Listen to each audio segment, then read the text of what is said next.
Okay, hip mobility solo drills. Okay, I'll do this right before going into the paired up stuff that I have on the next video for you. Basically, go into this position. It's kind of like I call it a 90-90. I have a 90-degree angle on my hip, my knee, my ankle. I might as well pull my toes back and a dorsiflexion at the ankle because it's what we need in jiu-jitsu most of the time anyway. I'm gonna lean out as far as I need to be comfortable, right? If you're trying to stay upright and you're straining because you have some limited mobility here, you're much better off leaning over, even all the way to the point of if you're kind of on your elbow or kind of off to your side, okay? If you feel like you're straining to stay up, just lean over, that's fine, right? So just to keep it as simple as possible, my front leg is an externally rotated hip. This femur, this bone here in the socket, is going to rotate to the outside. So I'm gonna try to pick my foot up and hold it for 3 to 5 seconds and then put it down. Notice I don't bring my knee off of the ground. So press the knee down, lift the heel. I'm also trying not to just do the ankle, right? I want to keep that nice and still, so I'm just picking the shin bone off of the ground, right? Hold for a few seconds and come back down. Lift, hold for a few seconds, come back down. So you do this, let's say 5 times for a 3 to 5 count. I think that was 4. Lift. And we'll do it one more time. Lift. To show you the back leg, this is internally rotated femur. So this bone in the socket is going to rotate internally here. Now, I don't want my butt to change position.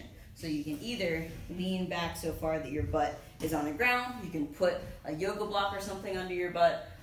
Or just pay attention to kind of keeping that forwards. I'll actually, with most clients, bring this hip bone forwards first, and then we're gonna lift the heel off the ground. Notice how this looks different than me going like this, right? I could lift by bringing my butt off the ground, but it's not changing the rotation here, and I'm not getting the hip rotators that I wanna educate on how to move better, okay? So I keep my butt in one place, my knee stays on the floor, I've got my dorsiflexed ankle, and I'm gonna squeeze and lift my heel off of the ground. You may only get like a 1/4 inch, that's fine. I want you to feel it and keep trying to lift higher. So squeeze, lift. Again, I'm holding for 3 to 5. Notice how my butt doesn't change position, but the thigh rotates. And it comes back down. Squeeze, lift, keep trying to lift higher, keep trying to lift higher. You should feel stuff in here. Let's do 2 more. 1 more. Okay? Then you can switch sides and do the other way. So the way to transfer so that you keep educating yourself, you can keep your hands on the floor and back. As you get more advanced, you can keep your hands off of the floor or put onto your fingertips, squeeze here. The higher your arms are off the floor, the harder this is gonna be. So if I just start with my hands down, I'm gonna glue my front knee down to the floor. I'm gonna pull my heels into the ground, open my back knee, keep my legs as far apart as I can so I feel both of those. And then I'm gonna slowly bring this knee to the ground. And then slowly, I'm still digging my heel into the floor, using it to pull my knee to the floor on this side. Okay, I do the same thing on the other side. Let's do 5 here. It's a different size and a different day, right? Depending on how often you do this, you're gonna feel different stuff. So you may not need to lean as far on this side, or you may need to lean farther because your hips are gonna be different, okay? So from here, I have much less external rotation on this side, so I need to actually get down lower.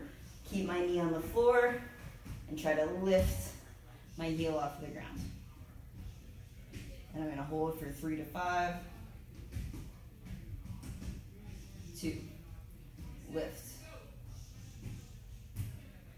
3. The more I squeeze the rest of me with a little tension, it'll be more supportive to me moving this as well. So I'm not like loose and relaxed here, right? I'm squeezing and preparing.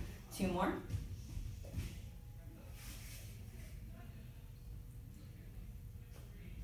Okay, and then figure out what you need to do for the back leg. Hips in place, supported, whatever. Butt stays in place, squeeze and lift. Again, I like to keep the toes pulled back. Make sure you're still breathing. If you can't breathe, you're not on the position. So you either need to try a little less, try a little less hard, or lean out to the side a little more, whatever. 2 more. Squeeze, lift. Just this bone rotating. Keep trying to lift. Squeeze, lift. And down. Good. And then if you wanted to even that out, pin the front knee. Without hands, let me squeeze my hands together. Open the back knee, keep the heels pulled in. Knee comes down. And then I can come back.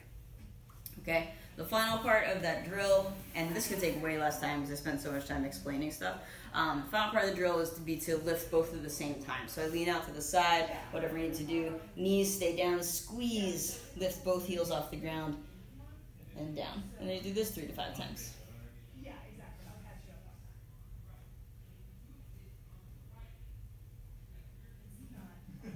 And this is the motion that you will take into your hip mobility drills for close guard. All right, switch sides, same thing.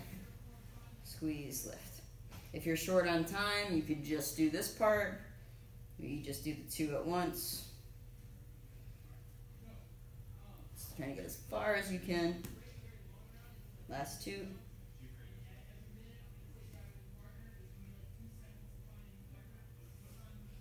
Making sure you can breathe. Okay? Yeah, have fun with that.